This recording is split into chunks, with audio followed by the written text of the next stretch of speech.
Ayan. Anong desisyon ko? Tutuloy pa ba ako magtrabaho sa Asdod Hotel o hindi na?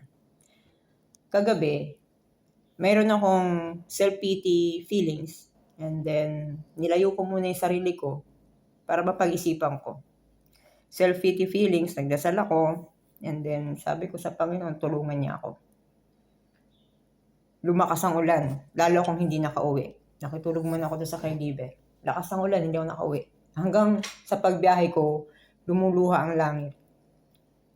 Ang sabi ko, yung aking LBC, kailangan ko nang ipacking. Anytime kung sakaling magkaroon ng digmaan, ang dala ko lang dapat ay isang maleta. 3 underwear, 3 bra, and then 3 t-shirt, 3 pambaba. Document. And then yung aking mga gamit na natitira, kasi pwede namang itapon, kaso nanghihinayang ako eh. Dalawa yung option ko eh. Preparation for the war, repatriation, o resign, ma-apply sa ibang hotel. Kasi ang hirap na parang, ano ka lang eh, last choice ka lang. And then naisip ko na, parang may nagdidikta sa akin, umalis siya. Sayang, kailangan pala namin siya.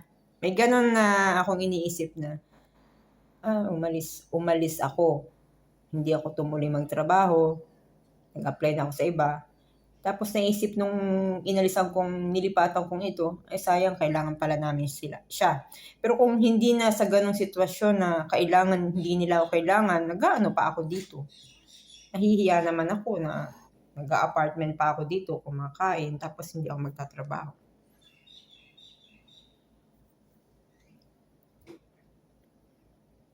Yung feeling mo na binubuli ka, pinaalis ka, nilipat ka, walang trabaho, tapos hihahanap ko ulit ng lilipatan, parang nabubuli ka na nun.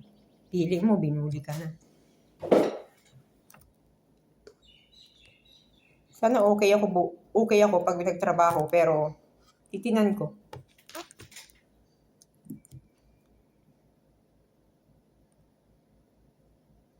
Peaceful din dito sa Asdod, peaceful. Maganda itong lugar na ito. Sabi ko, maganda yung napuntahan kong bahay, maganda yung lugar. Trabaho naman ang may problema. Doon naman sa nilipatan ko, maganda ang bahay, okay ako sa trabaho, may naging problema lang. Sabi nga ng sa buhay natin, lahat ay mahirap. Doon sa mahirap na yon, halimbawa, mahirap maging teacher, mahirap maging housekeeping, mahirap maging cook. Mahirap lahat. Kailangan mamili ka lang doon ng isa.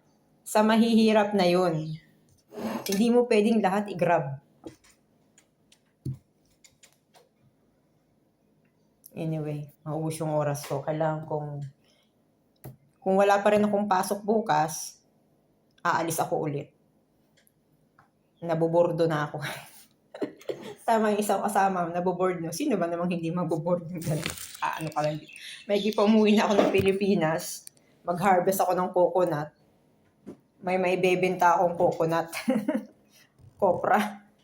Kung ganito lang na iniintay ko, ay racket lagi at bababa. Kakabordo talaga yun. Baka nakalimutan ko nang maglinis ng room. Hindi pa nga nila ako naturuan. Sa pagsisimula, wala. Bye-bye! Thank you for watching.